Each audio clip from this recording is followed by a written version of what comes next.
Evening and welcome back to 100 Days of Sewing with Queenie Quilts. Welcome back to the studio. It's been busy here today. So I'm just going to give you a quick view of kind of what we've been working on with this NICU project that I mentioned, and kind of give you some indications of what you can do if you're interested.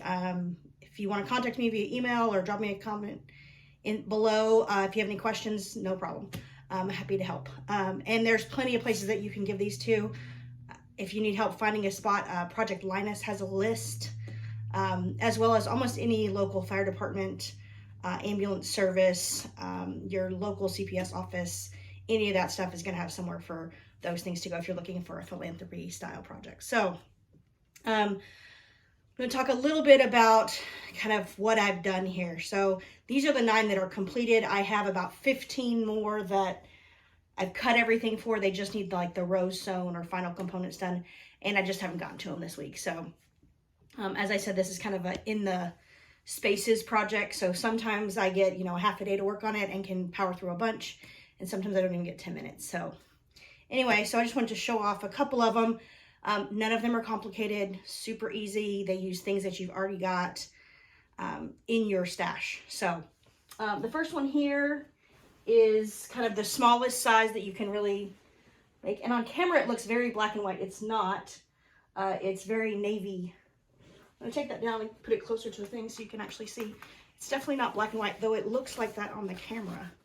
How funny. It's lots of blues and white.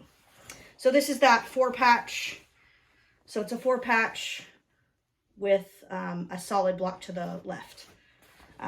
Super simple, super straightforward. So these are the ones, it's the same pattern that I did of the orange and yellow that you probably saw in a different video. So it's the same pattern as this one, just different colors. So it gives it a different look. So anyway, so that's one way to do it, is that video that I showed you. I think it was a couple of days ago, a couple of sessions ago. This one is pulled straight out of the scrap bin. So this is just 6.5-inch squares. With a lonely 9 patch in the middle. So I had a bunch of these leftover 9 patches from a baby quilt I did in the summer. And I just used whatever I had left over. So there's one in there. I don't remember if there's 9 patches in this one or not. This one definitely has 9 patches. Anyway, just use what you got. So if you have something left over from a previous project, pull it out, count it out, figure out what you've got, and make things to go with it. So this one, as I mentioned, just has the 1. So this is the 6, and it finishes at 6. I showed how to make this in a previous video, and then I just basically surrounded it by solid squares. This next one is 2.5-inch pieces that were left over. I did one of the, I can't remember what they're called, Back to Boston quilts, where everything starts in the center. It's like a trip around the world. Everything starts in the center. And these are all the pieces that are left over that you cut off. And I just threw them all together in one place and added some additional pieces, and there you go.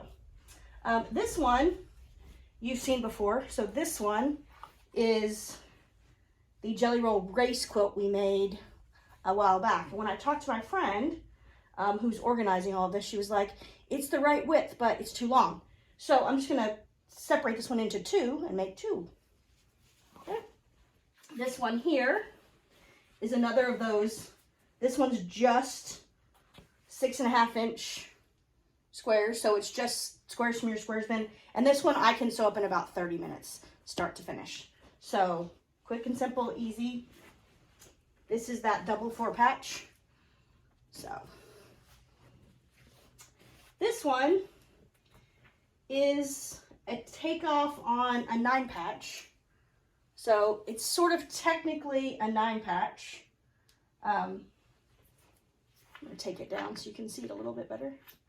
So it's sort of technically a 9-patch, but it's really made up of 4 patches, 1 dark solid, and 4 matching O blocks, if you want to call them that. So I don't know what everybody calls those. That's what I call them. So I call these blocks, the ones that make the X's, and then I call these the O's. So this one has 4 patches. And again, there are more leftovers that came from this quilt. And then I just put some borders and sashing and cornerstones on it.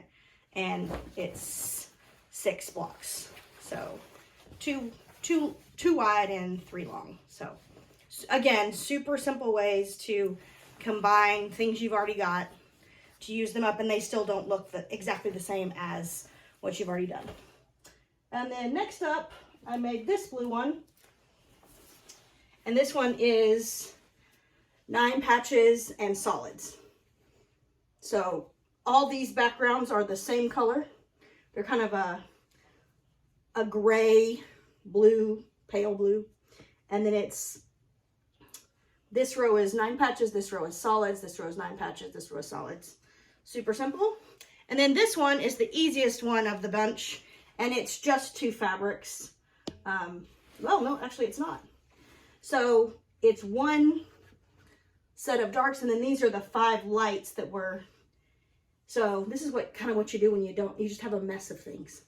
So if you want to do this one in just 2 fabrics, you need a 1/2 yard of each fabric, and you'll have plenty to make that work. So that's what I've gotten done so far. Tomorrow is a QuiltWorks work day. I have video to shoot for Prism. Well, really to finish. I've done most of the shooting in the last couple of days, and I've got to do the editing and all that stuff to get that video posted. And then I've really got to do some outside border work on an upcoming project. So that's my plan for tomorrow. Hopefully I'll have some time. I should have time to edit. I would also like to do some more video tomorrow. We'll see if that happens. The schedule's starting to look a little tight, and it's only the day before, so we'll see how it goes. In the meantime, I hope you guys have a great evening. Work on something fun that doesn't have a deadline, that you are doing just to make someone else's day happy. All right, I'll talk to you guys later. Have a great one.